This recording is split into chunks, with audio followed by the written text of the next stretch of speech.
Hello friends, स्वागत है आप सभी का हमारे यूट्यूब चैनल में। आज हम सभी बात करने जा रहे हैं क्लास 10th के न्यू वीडियो के बारे में। जैसा कि आप लोग जानते हैं कि क्लास 10th के हम लोग NCERT सॉल्यूशन कर रहे थे, जिसमें मैंने आपको प्रकाश के परावर्तन और अपवर्तन चैप्टर के सारा क्वेश्चन को सोल्व किया था।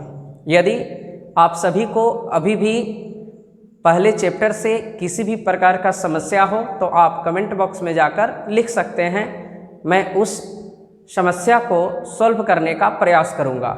तो आइए आज हम लोग बात करेंगे चैप्टर 3 यानी कि मानव नेत्र और रंग बिरंगा संसार है, उसके बारे में आज हम सभी समझेंगे। मानव नेत्र के बारे में कि कैसे वर्क करता है मानव नेत्र और इसके कौन कौन से पार्ट होते हैं।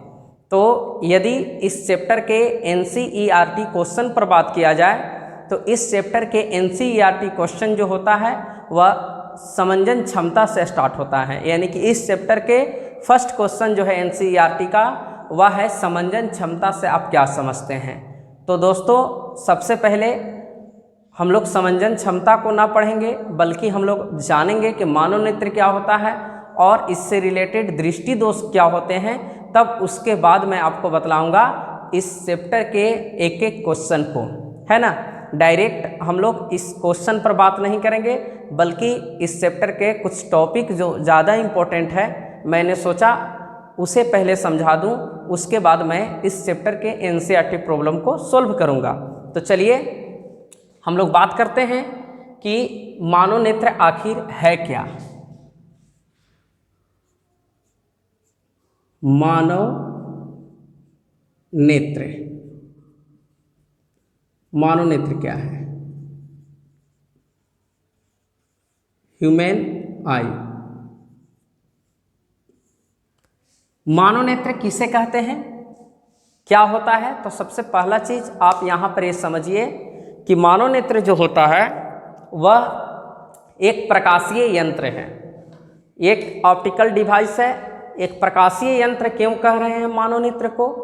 क्योंकि यह प्रकाश की सहायता से ही काम करता है, यानी कि प्रकाश यदि अनुपस्थित होगा तो मानव नेत्र कार्य नहीं कर सकता है। जैसा कि हम लोग भी जानते हैं कि हम लोग देखते हैं तो केवल प्रकाश में देखते हैं, रात के अंधेरे में हम लोग किसी वस्तु को नहीं देख सकते हैं, यानी कि हम लोगों को देखने के लिए प्रकाश चाहिए।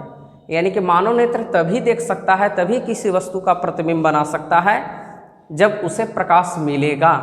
यानी कि वे सभी डिवाइस जो प्रकाश की सहायता से काम करते हैं, प्रकाश की उपस्थिति में काम करते हैं, उसे प्रकाशीय यंत्र कहते हैं। इसलिए मानव नेत्र को जो है प्रकाशीय यंत्र कहा गया है, सबसे पहली चीज।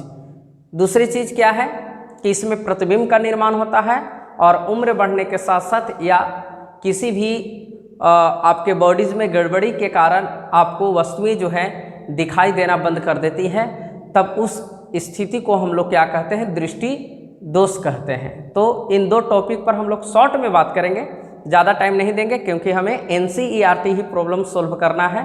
तो हम लोग इस वीडियो में शॉर्ट में जानेंगे आखिर ह्यूमन आई क्या होता है, किस प्रकार से इसकी बनावट है। लॉन्ग टाइप यह क्वेश्चन है क्लास 10th के लिए, बहुत बार एग्जामिनेशन में पूछा जा चुका सवाल है कि मानव नेत्र का संरचना कैसा होता है और इसका डिटेल्स क्या होता है। तो आइए हम लोग एक एक करके इस पर बात करें। तो चलिए, मानव नेत्र क्या होता है? तो सबसे पहली चीज़ यहाँ पर आपको मैं समझा दूँ कि आप ध्यान से देखिएगा, हो सके तो आप कॉपी कलम लेकर बैठिए और मेरे साथ आप भी मानव नेत्र के स्ट्रक्चर को बनाइए, आखिर क्या होता है। देखिए किस ढंग से इसको बनाते हैं। सबसे पहली चीज ह्यूमन आई।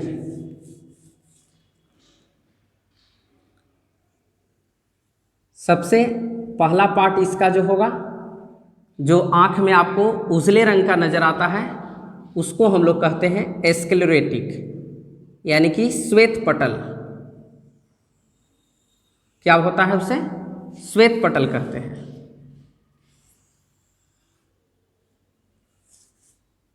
सबसे बाहरी भाग जो होगा उसे क्या कहा जाएगा? श्वेत पटल। शॉर्ट में इसे क्या लिखते हैं? SC लिखते हैं, स्क्लेरोटिक। श्वेत पटल, है ना। तो उजले रंग का जो पार्ट है उसको बाहर में बनाया गया है। आंख में जो उजला रंग दिखाई दे रहा है आपको, वह आपको श्वेत पटल है। अब देखिए, श्वेत पटल के आगे एक पारदर्शी झिल्ली होता है जो आपको उभरा हुआ रहता है। श्वेत पटल के आगे, श्वेत पटल के आगे एक पारदर्शी झिल्ली होता है जो उभरा हुआ रहता है, हल्का उठा हुआ, उत्तल की तरह, उत्तल लेंस जैसे होता है उठा हुआ, उस प्रकार से यहाँ पर आपके आगे का जो पार्ट होगा, आँख के जो बाहर का जो पार्ट होगा, यानी श्वेत पटल के आगे का जो पार्ट होगा, एक पारदर्शी झिल्ली होता है जो किस रंग के रहता है, तो उजला रंग के रहता है। ठीक है, यानी इसको श्वेत पटल के आगे का जो पार्ट होगा पारदर्शी झिल्ली, यह जो होता है किसी रंग का नहीं होता है, एक झिल्ली है, एक जाल टाइप के रहता है, और इसे हम लोग कॉर्निया कहते हैं। क्या कहते हैं? कॉर्निया। ठीक है, अब देखिए, श्वेत पटल के नीचे, श्वेत पटल सबसे बाहर का पार्ट है, उजला रंग दोनों तरफ से, आंख में आप देख सकते हैं, इस तरफ भी वाइट है आपके, इस तरफ भी वाइट है, दोनों तरफ वाइट है। तो मैं एक पार्ट को ऊपर बना दिया हूँ, दूसरे पार्ट को नीचे बना दिया हूँ। अब यह श्वेत पटल जो है, इसके नीचे एक और परत होता है जिसे हम लोग कोराइड कहते हैं। ठीक है, एक और परत होगा जिसे हम लोग क्या कहेंगे? कोराइड कहेंगे। इस परत को क्या कहा जाएगा? कोराइड। इसको शॉर्ट में CH लिखेंगे। तो इस तरफ हो गया, इस तरफ भी बना देते हैं कोराइड को।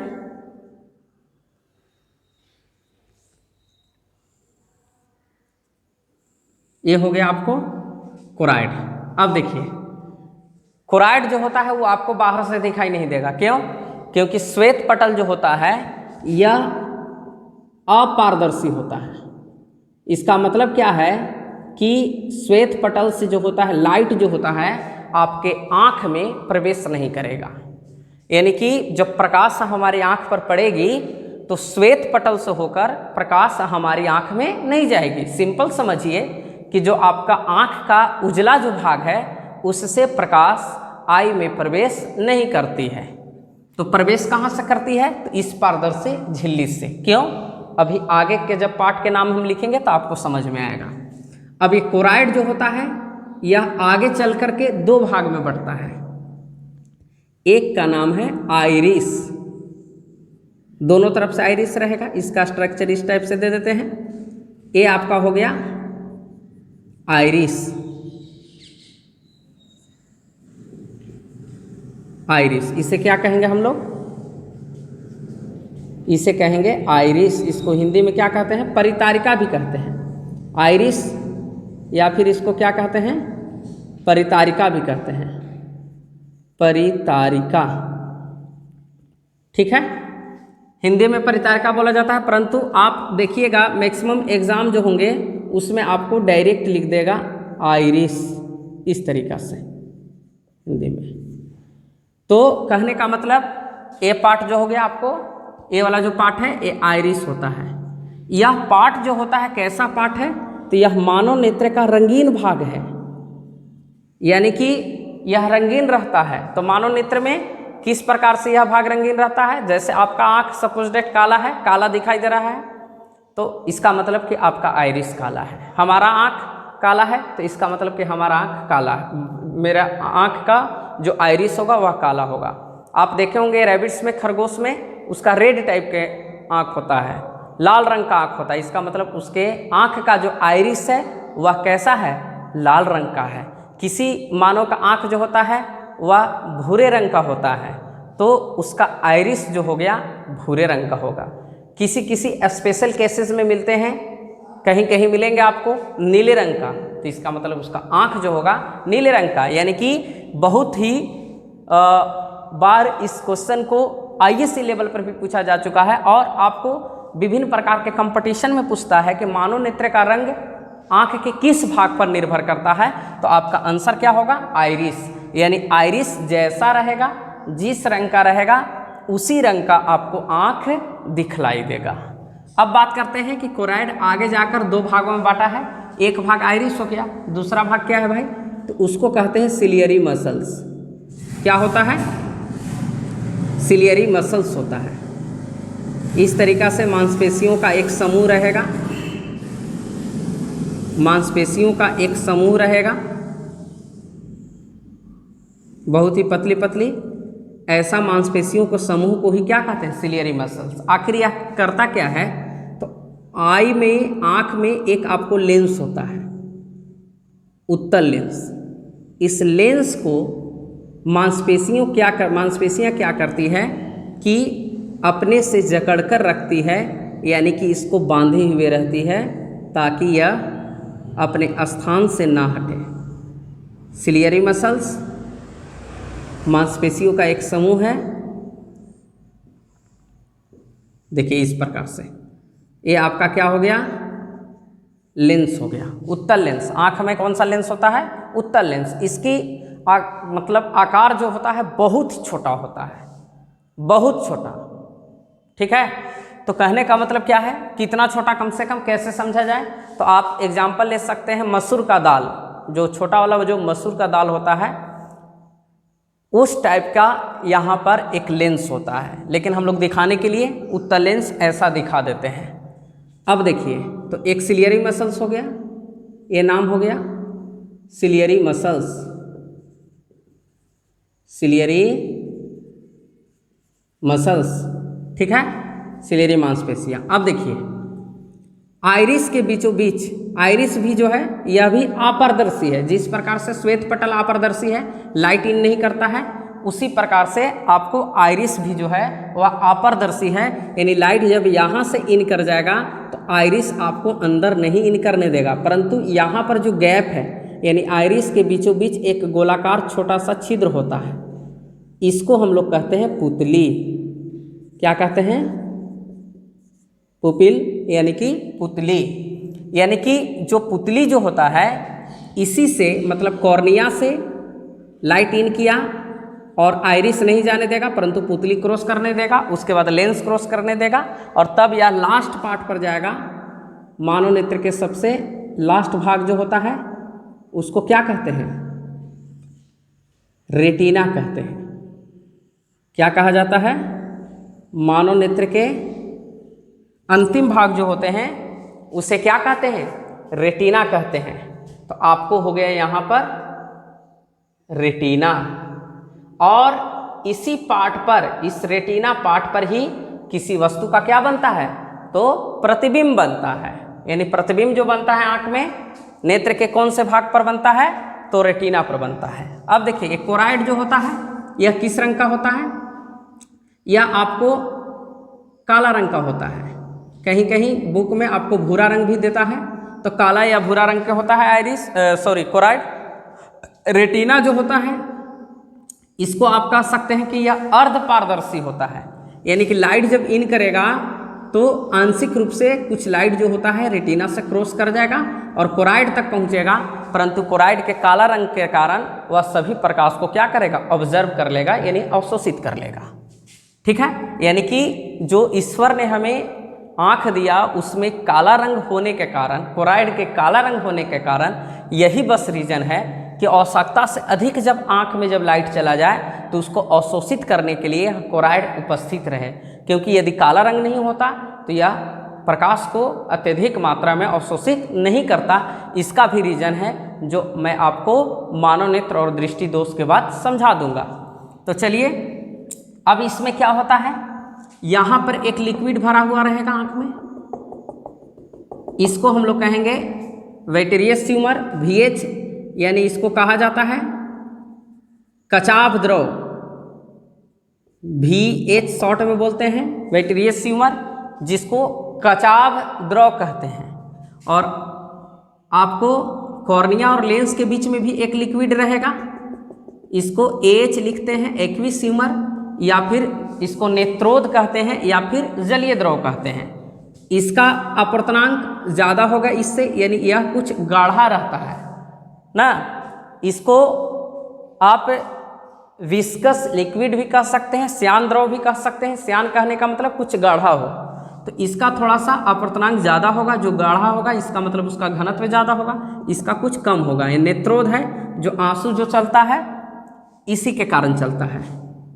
तो अब देखिए यहाँ पर बात करते हैं अब हम लोग, यह मानव नेत्र है। अब इसके बारे में आपको लिखना है फटाफट। आप कैसे लिख सकते हैं इसके बारे में कि मानव नेत्र एक प्रकार का प्रकाशीय यंत्र है जिसकी सहायता से हम संसार के विभिन्न वस्तुओं को प्रकाश की उपस्थिति में देखते हैं। इसके निम्नलिखित भाग होते हैं।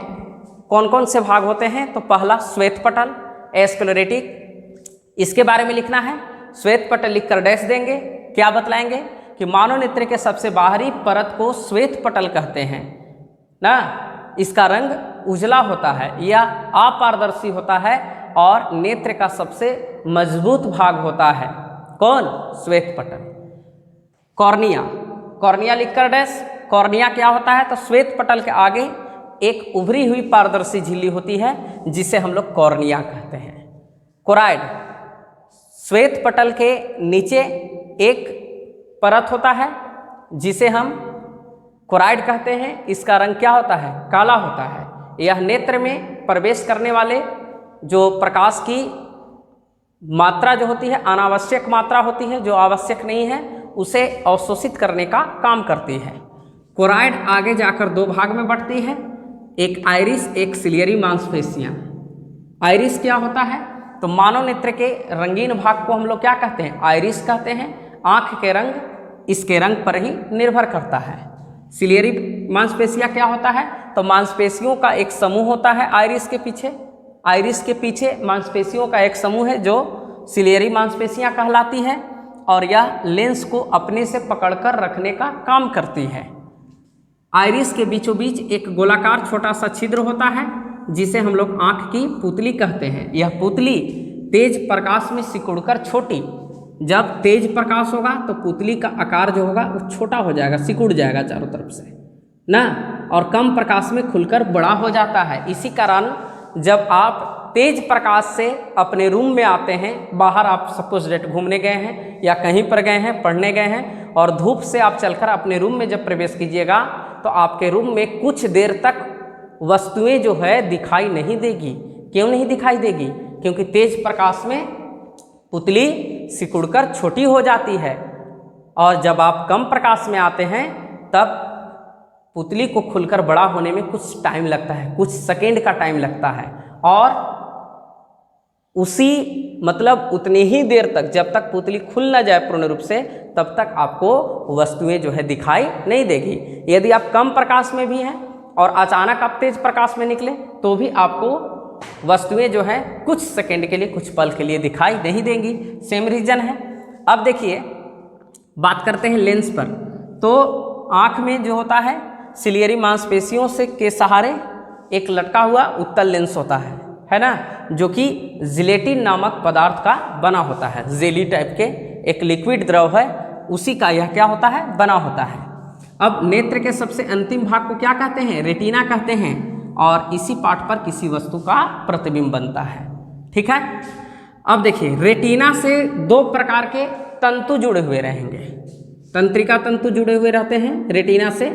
आपको यह एक्चुअल में जो टॉपिक जो है वह बायोलॉजी से रिलेटेड है, तो आपके बायोलॉजी के जो टीचर होंगे हमसे कहीं ज़्यादा बेहतर आपको मानव नेत्र के बारे में समझा सकते हैं, परंतु जितना फिजिक्स में है मैं आपको सारे बात को समझाने का प्रयास करता हूँ। रेटिना से दो प्रकार के तंतु जुड़े हुए रहते हैं। एक को कहा जाता है छड़ और एक को कहा जाता है शंकु। शंकु को इंग्लिश में कौन कहते हैं? छड़ को रड कहते हैं। तो छड़ और शंकु क्या होता है?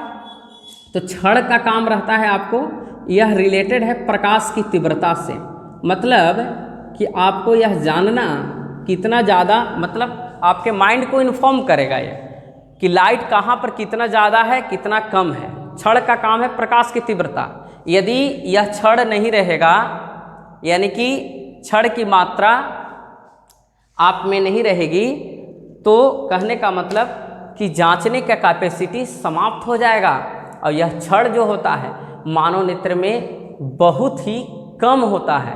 यह सबसे ज़्यादा पाया जाता है आपको उल्लू में, इसलिए उल्लू को बहुत ज़्यादा संख्या में रहता है। उल्लू में अरब में यह उल्लू में पाया जाता है, करोड़ों में पाया जाता है।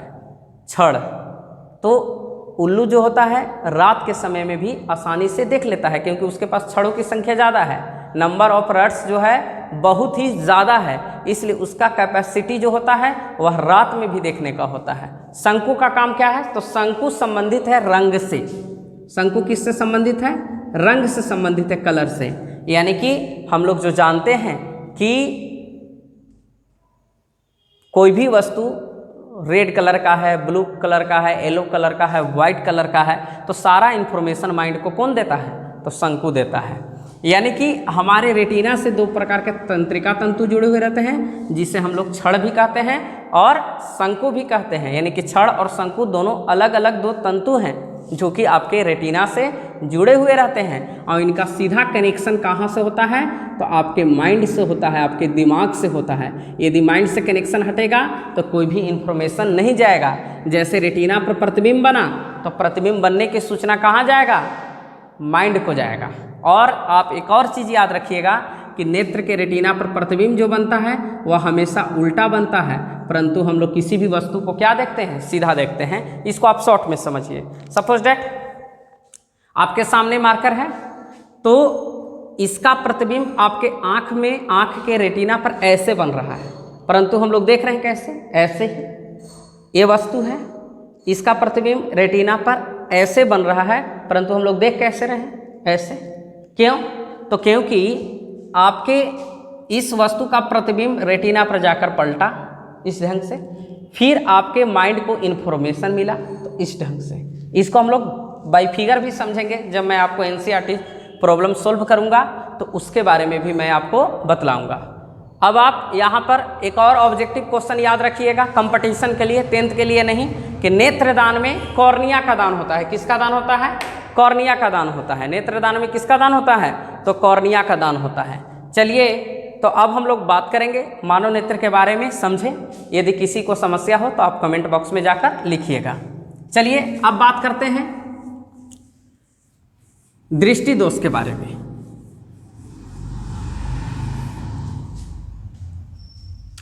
मैं अभी और बतलाता, मानव नेत्र में ढेर सारे ऐसे पॉइंट हैं जिसे मैं छोड़ रहा हूं क्योंकि हमें एनसीईआरटी प्रॉब्लम ही सोल्व करना है, परंतु मैं अपनी तरफ से आपको मानव नेत्र के बारे में कुछ लाइन समझाया। अब होता है एक दृष्टि दोष। ये दृष्टि दोष क्या होते हैं? इसको इंग्लिश में डिफेक्ट्स ऑफ विजन कहते हैं। देखिए, दृष्टि का मतलब होता है दिखाई देना। समझिए आप इसको।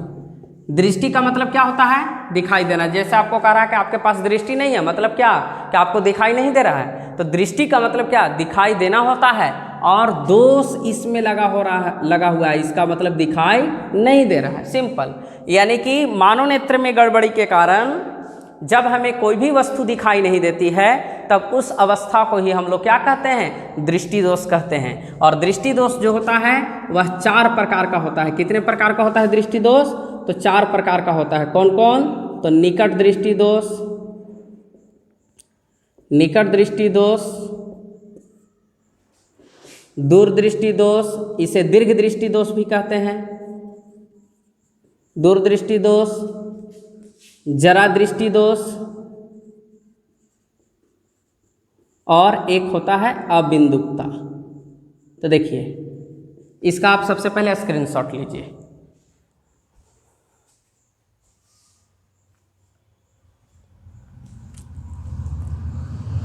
चलिए, निकट दृष्टि दोष जो होगा इसको इंग्लिश में मायोपिया कहते हैं। माइओपिया, माइओपिया, या इसे शॉर्ट साइटनेस कहते हैं। शॉर्ट साइटेडनेस,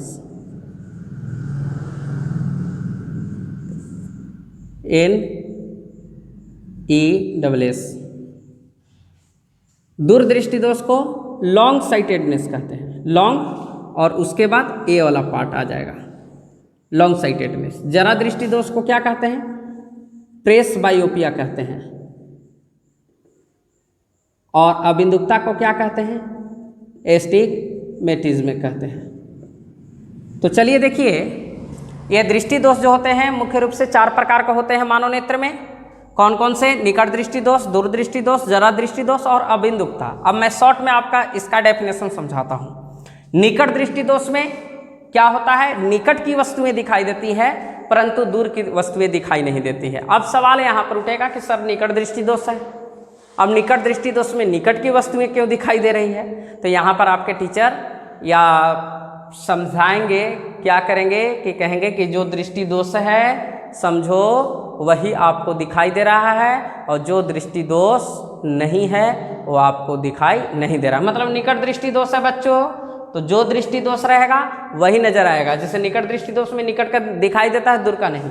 दूर दृष्टि दोष है, दूर का दिखाई देता है, निकट का नहीं। जरा दृष्टि दोष में दोनों फॉल्ट हो जाता है। अबिंदुकता अलग किस्म का दृष्टि दोष है जिसके बारे में मैं आपको बतला रहा हूँ। अब यहाँ पर आप समझिए, हिंदी नाम से आपको क्लियर नहीं होना है, यहाँ पर आप इंग्लिश नाम से क्लियर होइए। आप हिंदी मीडियम का स्टूडेंट हो या इंग्लिश मीडियम का स्टूडेंट हो, इंग्लिश नाम से यहाँ पर डेफिनेशन आपको समझ में आने वाला है। देखिए अब यहाँ पर लिखा हुआ है शॉर्ट साइटेडनेस, क्लियर हो जाए आपको डेफिनेशन। शॉर्ट और उसके बाद क्या है? साइट, पूरा है TEDNESS, शॉर्ट साइट और प्लस नेस लिखते हैं। 3 पार्ट में इसको डिवाइड हम करते हैं। देखिए शॉर्ट का मतलब होता है निकट और साइट माने होता है दिखाई। अब इसमें लग गया नेस, NESS, इसका मतलब क्या हो गया? ये पॉजिटिव थिंकिंग को क्रिएट करेगा। मतलब कि हाँ, यानी कि नेस के जगह पर अगर स्पेलिंग है, यहाँ पर कोई वर्ड है, अगर उसमें लेस हम लगा देंगे तो वह निगेटिव करता है, और अगर नेस लगाते हैं NESS तो यह पॉजिटिव करता है। जैसे आप कैरेक्टर लिखते हैं, कैरेक्टर में आप लेस लगा देते हैं तो कैरेक्टर का मीनिंग पूरा चेंज हो जाता है। कैरेक्टर मतलब कि चरित्र हो गया। अब कैरेक्टर में हमने लेस लगा दिया तो चरित्रहीन हो गया, मतलब चरित्र उसके पास नहीं है। माने लेस लग गया तो नहीं है, मतलब निगेटिव। और कैरेक्टर में अगर हम नेस जोड़ देते हैं, कैरेक्टर नेस, तब ऐसी परिस्थिति में यानी कि चरित्रवान हो गया, यानी चरित्र उसके पास है। क्लियर? जैसे आप मनी है, मनी एक वर्ड उठाइए और मनी में लेस लगा दिए, मनी लेस, मतलब आपके पास जो मुद्राएं हैं मुद्रा सहीन हो गए, मुद्रा नहीं है। और मनीनेस कर देंगे तो यानी मुद्रावान हो जाएंगे आप, मुद्रावान हो जाएंगे, यानी कि आपके पास मुद्रा है। कहने का मतलब क्या है कि वर्ड में अगर लेस हम लगाते हैं तो वह नहीं को इंडिकेट करता है, नॉट को इंडिकेट करता है, और नेस लगाते हैं NESS तो वह हाँ को इंडिकेट करता है, यस को इंडिकेट करता है। तो आप देखिए ना, शॉर्ट साइटेडनेस में क्या है लास्ट में? NESS, नेस। तो निकट साइट का मतलब दिखाई या फिर दृष्टि यदि हम लिख देते हैं तो निकट का दृष्टि नेस लगा हुआ है कि नहीं है? तो है। यानी कि जिस दृष्टि दोष में निकट की वस्तुएं दिखाई देती है, दूर की वस्तुएं दिखाई नहीं देती है, उसे हम निकट दृष्टि दोष कहते हैं। लॉन्ग साइटेडनेस में लॉन्ग माने होगा दूर, यानी दूर का दृष्टि नेस है और निकट का दृष्टि नहीं है, यानी कि जिस दृष्टि दोष में दूर की वस्तुएं दिखाई देती है परंतु निकट की वस्तुएं दिखाई नहीं देती है, उसे हम दूरदृष्टि दोष कहते हैं। इसे हाइपरमेट्रोपिया भी कहते हैं, इसे मायोपिया या शॉर्ट साइटेडनेस इंग्लिश में कहेंगे, दूरदृष्टि दोष को लॉन्ग साइटेडनेस या फिर हाइपरमेट्रोपिया कहेंगे। जरा दृष्टि दोष प्रेस बायोपिया। कैसा दृष्टि दोष है भाई? तो जरा दृष्टि दोष में न तो निकट का दिखाई देगा और न ही आपको दूर का दिखाई देगा, दोनों चले जाएंगे। यानी कि जिस दृष्टि दोष में निकट और दूर की वस्तुएं दिखाई नहीं देगी उसे हम लोग जरा दृष्टि दोष कहेंगे। और अबिंदुकता क्या होता है? अबिंदुकता क्या होगा? तो अबिंदुकता में क्या होता है कि एक ही स्थान पर स्थित 2 वस्तुएं, मतलब यदि आपको अबिंदुकता हुआ, अभी के समय में अबिंदुकता नहीं हो रहा है क्योंकि इसका उत्पन्न होने का अलग अवस्था है, सभी दृष्टि दोष के कारण है। जब मैं NCERT क्वेश्चन सॉल्व करूंगा तो वहां पर मैं आपको जरूर समझाऊंगा। जैसे निकट दृष्टि दोष का भी रीजन है, किस कारण से उत्पन्न हुआ, इसका भी और इसका भी।